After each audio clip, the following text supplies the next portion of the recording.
Okay, so today we are going to start very important section of calculus, which is known as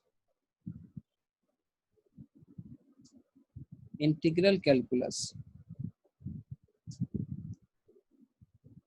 ठीक है, और simply known as integrals, or simply known as integration. तो भाई इसकी शुरुआत यहाँ से होगी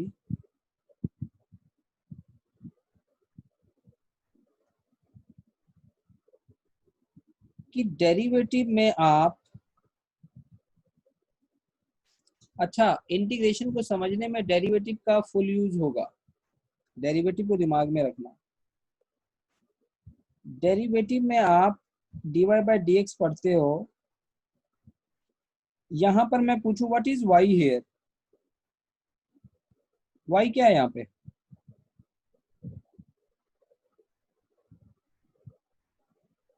बोलिए, y is a function. y is a function.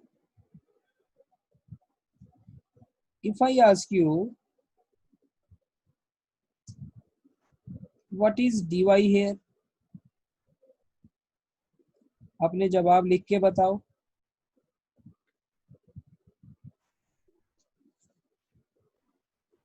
Sir एक बार रिपीट करना।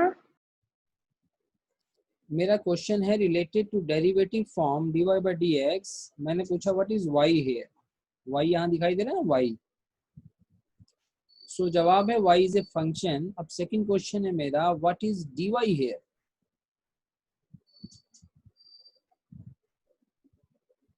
आपका जवाब क्या होगा इस क्वेश्चन का?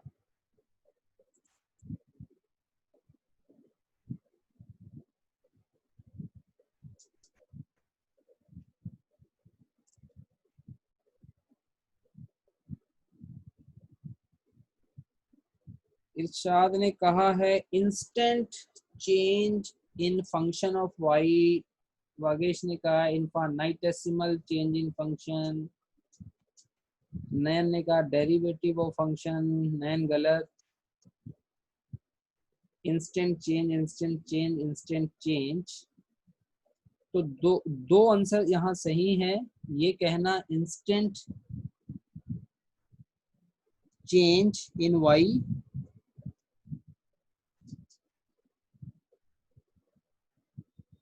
इंस्टेंट चेंज इन y, या ये कहना जो वागेश ने कहा इनफाइनाइटेसिमल चेंज इन y। जब ये वर्ड आप यूज कर लेते हो ना, इनफाइनाइटेसिमल चेंज इन y, यानी कि very very small change in y की आप बात कर रहे हो। और इंस्टेंट चेंज भी इटसेल्फ क्या होता है? Very very small change. यहां तक कितने लोगों को बात समझ में आई?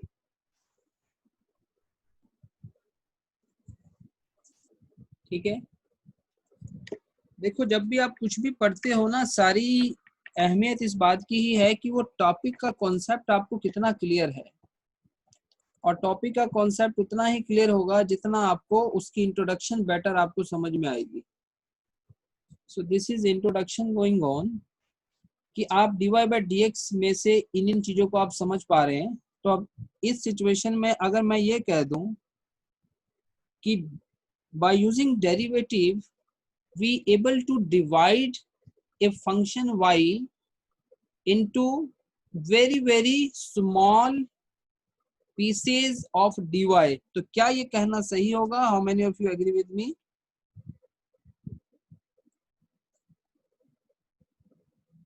Thus through derivative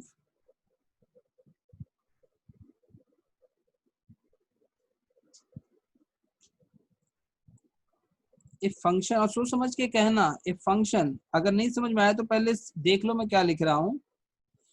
so through derivative a function y can be divided in infinite pieces of dy. How many of you agree?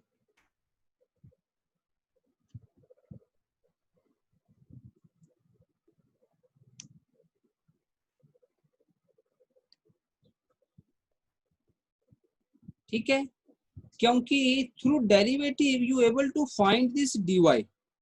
अगर आपसे मैं अगर पूछूं कि मुझे भाई dy चाहिए, तो आप dy तो निकाल सकते हो ना, क्या दिक्कत है, बहुत आसानी से निकाल सकते हो। एग्जांपल ले लेते हैं, यू हैव एक्स स्क्वायर, आपने इसका किया dy बाई डी एक्स, आपके पास आया 2x, फिर आपको चाहिए dy, तो आप dy को वहां साइड करिए, ये लीजिए आपके सामने dy निकल आया।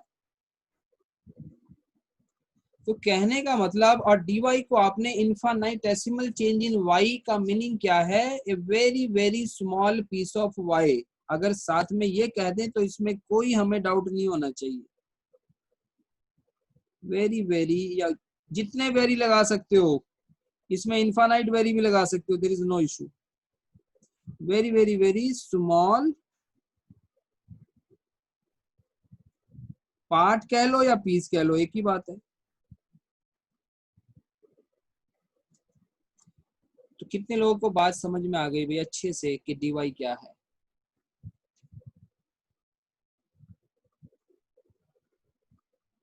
तो इसका मतलब कि ये बना कि डेरिवेटिव का एक और मीनिंग क्या बना, it is a process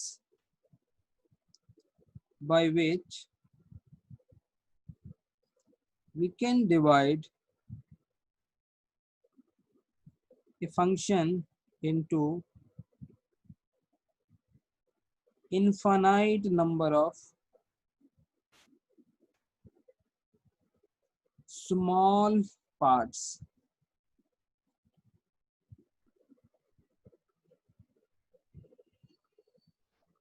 How much important to understand derivative meaning in this way, because जब आप डेरिवेटिव को इस तरीके से समझेंगे, तो जब मैं ये कहूंगा, जैसा समीक्षा ने भी कहा कि इंटीग्रेशन रिवर्स होती है, तो आपको उस रिवर्स का मीनिंग समझ में आएगा प्रॉपरली, अगर आप डेरिवेटिव को ऐसे समझेंगे। अब आ जाओ इंटीग्रल की बात कर लें। तो इंटीग्रेशन क्या है, डेरिवेटिव और इंटीग्रल्स क्या है? It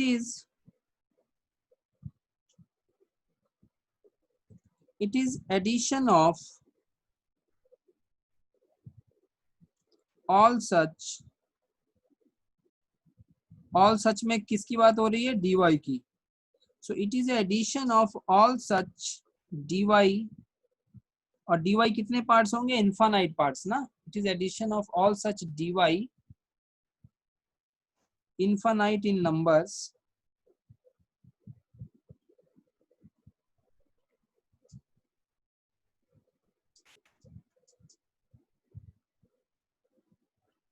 infinite in numbers।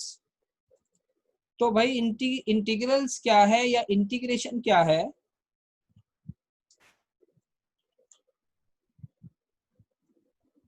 ये सिंपल उन dy, वो जो छोटे छोटे हिस्से आपने जिसको समझा, उन छोटे छोटे हिस्सों का एडिशन है इंटीग्रल्स। कितने लोगों को बात समझ में आ गई, clear? What is integrals? Addition of dy parts. और आपको पता है कि एडिशन को सम भी कहा जाता है, और सम के आगे ये जो s है, इसको अगर मैं अलग से लिखूं, यहाँ पे s को ऐसे लिखूं, और इस s को अगर मैं थोड़ा सा इस तरीके से लिखूं, ये इस s को थोड़ा खींच दूं मैं ऊपर नीचे, और थोड़ा सा इसको इधर से दबा दूं, और थोड़ा सा ऊपर मैं इसको खींच दूं, तो how many of you agree it will look like this symbol?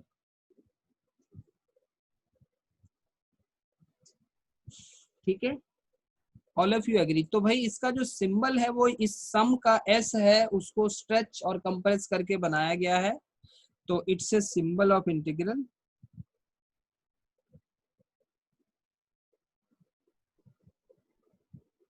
Symbol of integral. और अगर आप इसको इस तरीके से लिख दे, इंटीग्रेशन या इंटीग्रल dy, तो ये कितने के बराबर आ जाएगा? ये y के बराबर आ जाएगा। तो y क्या था? y था आपका फंक्शन, y था फंक्शन, dy क्या था? इनफाइनेटेसिमल पार्ट ऑफ फंक्शन, और ये क्या है? सम है।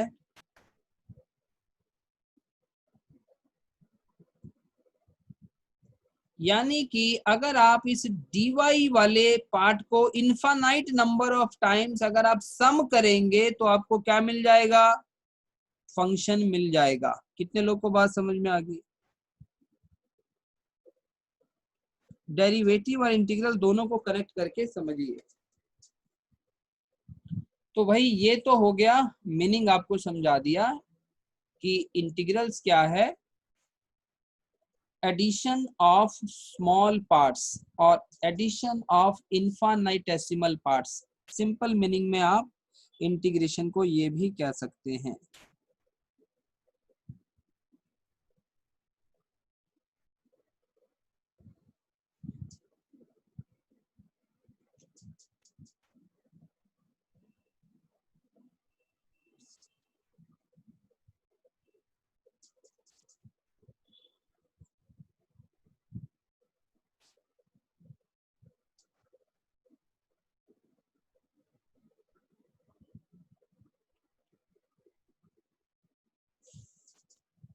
ठीक हो गया?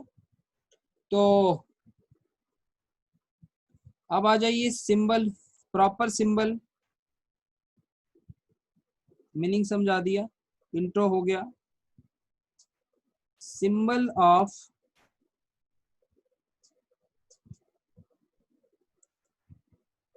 इंटीग्रल्स, तो अगर आपके पास लिखा आ जाए इस तरीके से,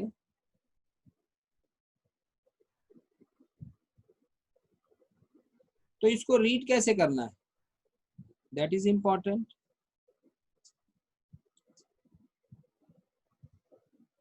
हाउ टू रीड? आप कहोगे integral, integral of y with respect to x। So एक को मैंने करके दिखा दिया, अब मैं आपसे पूछूंगा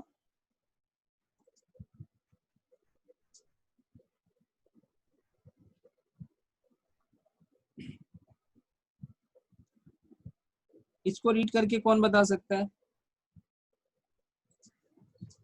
रेज योर हैंड, इसको रीड करके।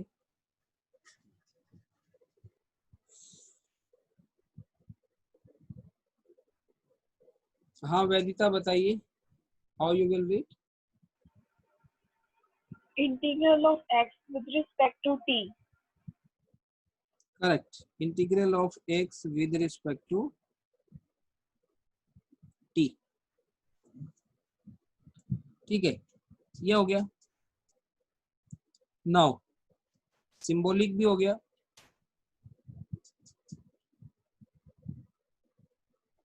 अच्छा यहाँ पे y क्या है? व्हाट इज y है? समीक्षा, y क्या होगा? सर जिसका हमें फंक्शन निकालना है। Any function. देखो जो भी एक्सप्रेशन होगा होगा तो वो फंक्शन ही, और इंटीग्रेट करके भी एक फंक्शन ही आएगा, बट वो दूसरा फंक्शन आएगा। ठीक है? मुझे एक यस बात बताओ, सपोज आपके पास एक्स स्क्वायर है, तो dy बाई डी एक्स करके ये जो 2x आ रहा है ये भी तो एक फंक्शन ही है, ये भी एक फंक्शन है। ठीक है? So y will be a place of any function. Okay, अब आइए another meaning of integration.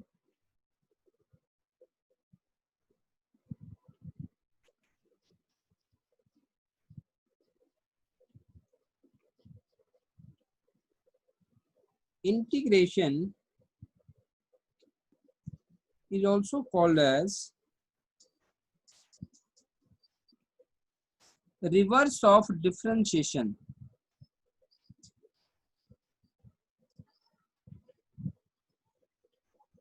Integration is also called as reverse of differentiation. हालांकि जो मैंने आपको ऊपर समझाया उससे तो आपको ये क्लियर हो जाना चाहिए कि क्या इंटीग्रेशन को रिवर्स ऑफ डिफरेंशिएशन कहा जा सकता है। How many of you agree? Yes sir. क्योंकि पीछे आपने जो समझा उसका यही मीनिंग था कि आपके पास एक वाई एफ एक्स है, आप डेरिवेटिव करके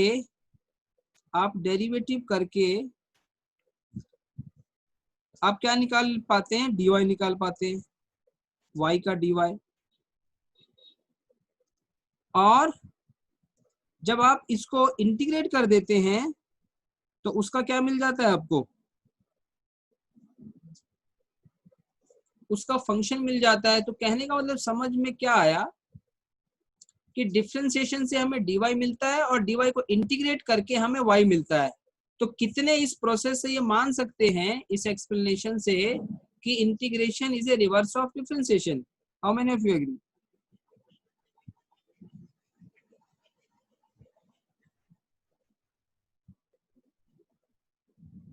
ठीक है, समझे? तो 10वीं से y से dy आपको कैसे मिला? बाय डेरिवेटिव और डिफरेंशिएशन। और dy से y आपको कैसे मिलेगा?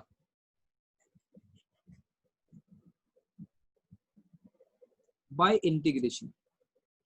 तो ये चीज आप याद रखिए, छोटी छोटी चीजें हैं, इसको एज ए नोट। अब आ जाओ, तो अगर आप इस चीज को मानते हो तो एग्जांपल लेते हैं। If I have sin x, मैंने इसका डेरिवेटिव निकाला,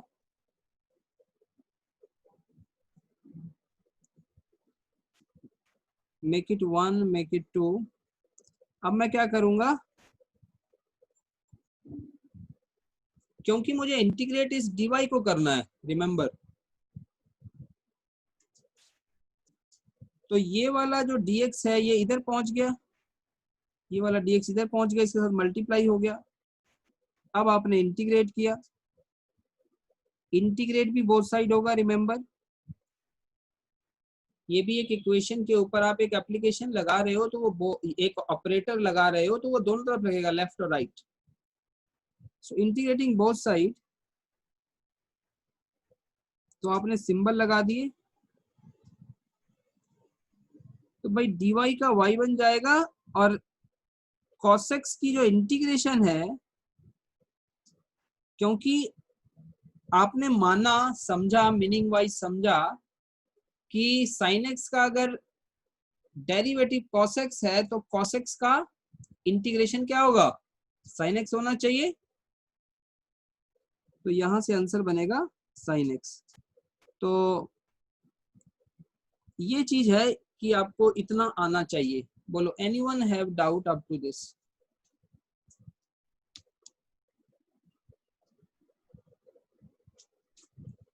No doubt? Then how many of you understood? Raise your hand, you understood.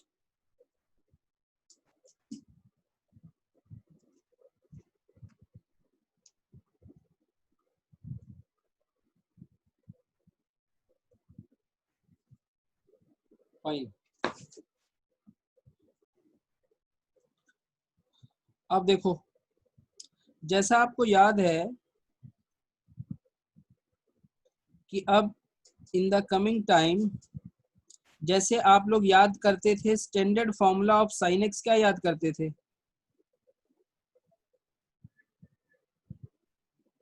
cos x। ऐसे ही इंटीग्रल का स्टैंडर्ड फॉर्मूला भी आपको याद करना होगा।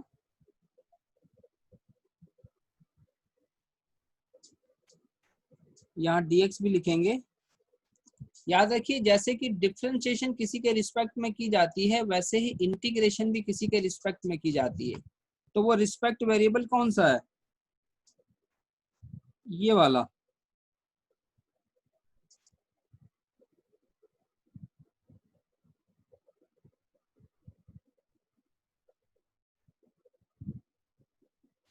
ठीक है, तो अब एक बात बताओ कि साइन एक्स का dy by d x cos x है, ऐसे ही कॉस एक्स का इंटीग्रेशन साइन एक्स होना चाहिए। ये आपको इस प्रोसेस से याद है, कौन से प्रोसेस से, बोलो कौन से मीनिंग से आप मानते हो कि cos x का इंटीग्रेशन sin x होगा? By the meaning that integration is a reverse of Derivation. Derivative. वहां से आपको ये कॉन्सेप्ट दिमाग में आ गया। पर ये बताओ यहां तक तो इन केसेस में तो ये सही है, पर आपको याद है जब डेरिवेटिव में भी एक पंगा पड़ा था कि जब u आता था तो हमें क्या करना होता था u के आने से? इफ यू रिमेम्बर दिस, कि अगर इसी सिचुएशन में अगर यहाँ u आ जाए बीच में, तो इसका आंसर क्या होता है, किसको याद है? What will be dy by d x of sine u here? Cos u du upon dx. cos u du by d x. Clear? अब ऐसी सिचुएशन में अगर हमसे कोई पूछे कि भाई cos u का इंटीग्रेशन क्या होगा x के रिस्पेक्ट में, यानी आपसे कोई पूछे कि फाइंड करो cos u dx, अब इन दोनों को जरा कंपेयर करना। ये वाला तो सिंपलेस्ट केस है, तो ये sin x आ गया। ये sin x का cos x सीधा सिंपलेस्ट केस है, क्योंकि ये x मैच हो रहा है। और आपने देखा जैसे ही ये u और x मैच नहीं होता था, तो ये dy बाई डी एक्स हमारा यहाँ इंट्रोड्यूस हो गया। तो कितने बच्चों को लगता है कि जैसे ही यहाँ भी ये पंगा होगा इंटीग्रेशन में, जब ये वेरिएबल मैच नहीं होंगे, तो यहाँ भी कोई dy बाई डी एक्स का चक्कर होना चाहिए? How many of you agree?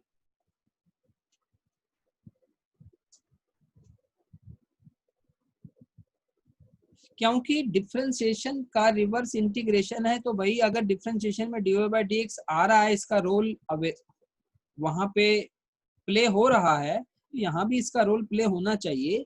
पर वो रोल कैसे प्ले होगा उसको ध्यान से देखो। तो भाई मैं इसी एक्सप्रेशन से क्या मैं cos u dx की इंटीग्रेशन वाला एक्सप्रेशन बना सकता हूं? सोच के देखो, चलो ट्राई करते हैं। मैंने क्या किया, सबसे पहले इस dx को पकड़ा,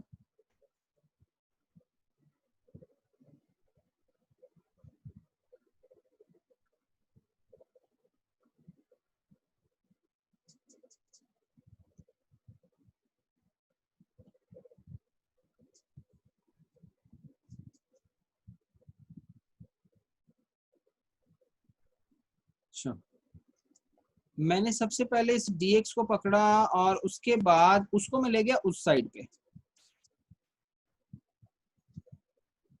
देखते जाना एक एक स्टेप ध्यान से। d मैंने वहीं रखा, और ध्यान दीजिए क्योंकि मुझे एक्सप्रेशन चाहिए cos u dx, ये cos u dx आपस में क्या हो रहा है, मल्टीप्लाई। यहाँ डॉट लगा लो, ज्यादा बेटर है। यहाँ मैंने डॉट लगा दिया, तो cos u dx एक्सप्रेशन तो यहाँ बन गया भाई। अब यहाँ क्या इंट्रोड्यूस करना है, इंटीग्रल। वो हम कैसे इंट्रोड्यूस करेंगे, बोथ साइड इंटीग्रेशन करके। पर एक चीज बची है बेटा, dy बाई डी एक्स। तो क्योंकि हम इसी एक्सप्रेशन से ये बना रहे हैं, तो dy बाई डी एक्स कहाँ जाएगा? क्या ये नीचे जाना चाहिए? Side. हाँ मैंने भी अग्री, नीचे जाना चाहिए। तो भाई ऊपर वाले बॉक्स से इस वाले बॉक्स से हम इस सिचुएशन में पहुंच जाएंगे, और सिचुएशन बन गई cos u dx और ये वाला एक्सप्रेशन। अब दोनों तरफ क्या करना होगा, इंटीग्रेशन। सो यहाँ थोड़ी स्पेस चाहिए अपने को।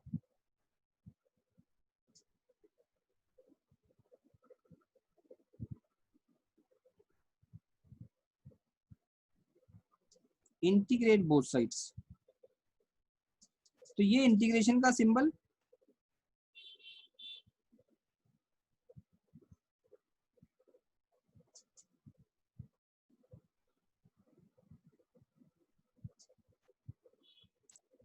ओके, अब देखिए, ध्यान से देखिए कि ये जो इंटीग्रल है इस d को कैंसिल करेगा, इस d को, और ऊपर एक्सप्रेशन क्या बचेगा। ऐसा मैं क्यों कह रहा हूं, क्योंकि अगर आपको याद हो तो इसका आंसर क्या लिखते थे,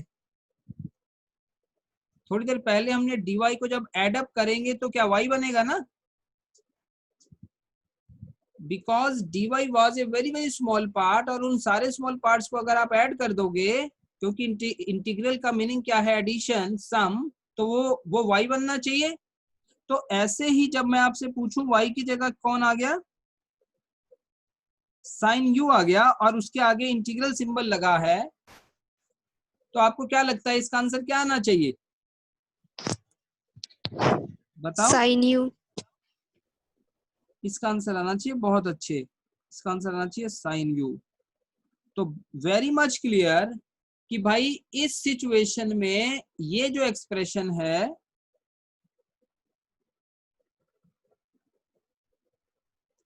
इस एक्सप्रेशन में ये जो इंटीग्रल है इस d के साथ सॉल्विंग होके इसके हिसाब से ऊपर क्या बन जाएगा, साइन u, और नीचे जो du बाई dx है वो वैसे ही बचेगा, उसका हम कुछ नहीं कर सकते, क्योंकि ये भी जो हम लिख पाए हैं बेटा, ये भी एक्सप्रेशन हम लिख पाए हैं वो इसकी हेल्प से लिख पाए हैं। अगर ये हमें नॉलेज नहीं होती इसकी कि भाई इंटीग्रल जो है वो स्मॉल पार्ट्स का एडिशन है, अगर ये नॉलेज नहीं होती तो आप ना यही कंफ्यूज हो जाते, और 99% लोग कंफ्यूज हो जाते हैं कि ये अगर इंटीग्रल यहाँ किया गया है तो नीचे का क्यों नहीं कुछ होगा इंटीग्रेशन, वो यहीं फंसे रहते हैं। पर वहां तो कह दिया जाता है कि ये फॉर्मूला है भाई, ऐसे ही होगा, ये वो कहानी, कोई भी कहानी वहां पे बता दो, बस बात खत्म हो गई। बट रियलिटी की अगर हम बात करें तो वो जो मीनिंग हमने समझा उससे बिल्कुल क्लियर है कि dy का y होगा तो d बाय साइन यू का क्या होगा, साइन यू। बताओ कितने लोगों को क्लियर हुआ। Now it is very crystal clear with this example and meaning. तो आंसर क्या बन रहा है, cos u dx। अब मैं इस एक्सप्रेशन को आपको साइड में लिख देता हूं। तो आपसे जो बेटा सवाल पूछा गया, find integral of cos u dx, तो इसका फिल इन द ब्लैंक अगर मैं कहूं फिल करने के लिए तो क्या जवाब आएगा, इसका जवाब आएगा sine u dx upon du. Divide by अच्छा सर, हाँ भाई, du बाई dx। वो dx upon du. तो थोड़ी देर पहले जो एक बात मैंने कही थी कि भाई डेरिवेटिव में du बाई dx का रोल आ रहा है, तो इंटीग्रल में भी रोल कहीं ना कहीं आएगा, थोड़ी देर पहले कहा था ना। तो आप Yes sir. देखिए कि वो रोल आ तो रहा है, पर वो रोल न्यूमिनेटर की जगह कहाँ आ रहा है, Denominator. डिनोमिनेटर। तो इस बात को आप आपके ध्यान में रहेगी ये बात, क्योंकि एक बार हमने इसको डिटेल में देख लिया। ठीक है, तो इसका फायदा आपको कैसे मिलेगा, फायदा आपको इस तरीके से मिलेगा कि अगर आपके पास तो अगर आता है cos x dx, तो इसका आंसर सीधा हो गया sin x,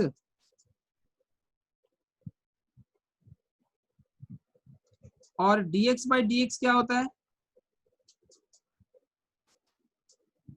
1, तो क्या जवाब आया sin x। पर इसका फायदा आपको कैसे केसेस में आपको बेनिफिट मिलेगा, अगर x की जगह 2x आ गया, यानी कि आपका u इस समय कौन है, आपका u इस समय कौन है भाई 2x है, तो इसका जवाब क्या होगा, 2 sin u upon du.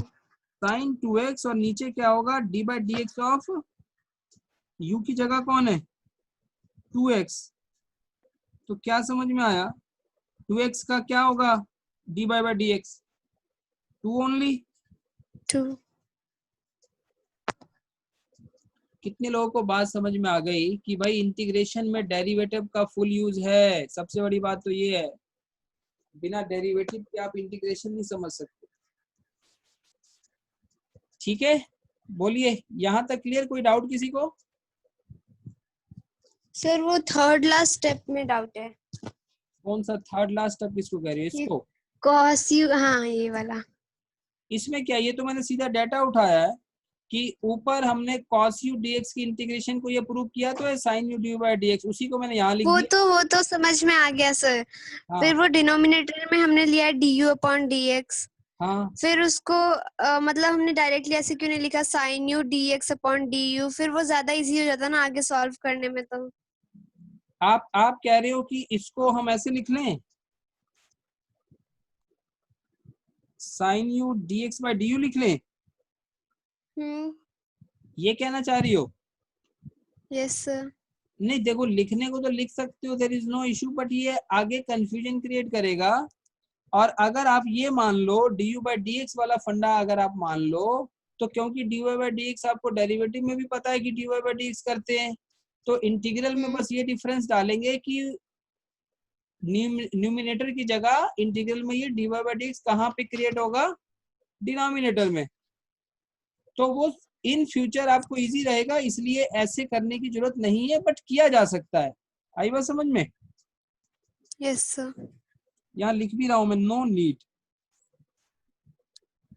मतलब जरूरत नहीं है, बट किया जा सकता है। और आपको इसको ऐसे करना सीखना है। और कोई डाउट? No sir. हाँ सर जब हमने इंटीग्रेट बोथ साइड्स किया था, तो integration of d sin u में हमने डिनोमिनेटर को इंटीग्रेट क्यों नहीं किया?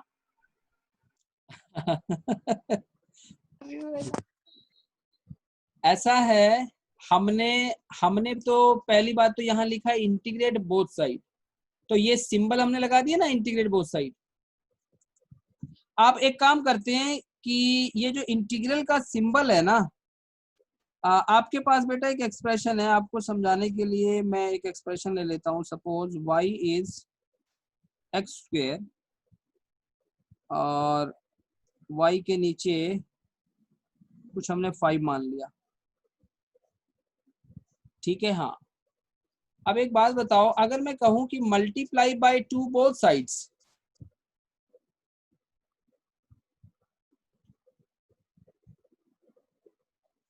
तो वैदिता आप मुझे ये बताइए कि इस 2 को आप y के साथ मल्टीप्लाई करोगे, 5 के साथ करोगे, या दोनों के साथ करोगे? सर y के साथ। तो बस फिर क्या आपको आपके सवाल का जवाब मिल गया? Yes sir. यस भाई, क्लैप कर दो। किसके लिए? आपके लिए। मेरे लिए।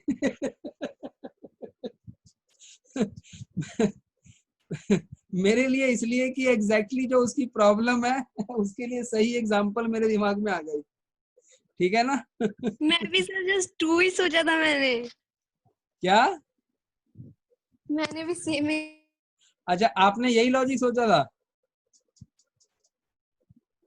हाँ, जैसे हम लोग कहते हैं ना मल्टीप्लाई विद 2 बोथ साइड, तो वैसे ही आप कह रहे हो इंटीग्रल बोथ साइड, ठीक है। ओके, तो हालांकि वैदिता आपका डाउट वैलिड था, बिल्कुल वैलिड डाउट था, इसलिए वो एग्जांपल बहुत सुटेबल थी यहाँ पे, और लोगों के माइंड में भी ये डाउट कभी आ सकता था।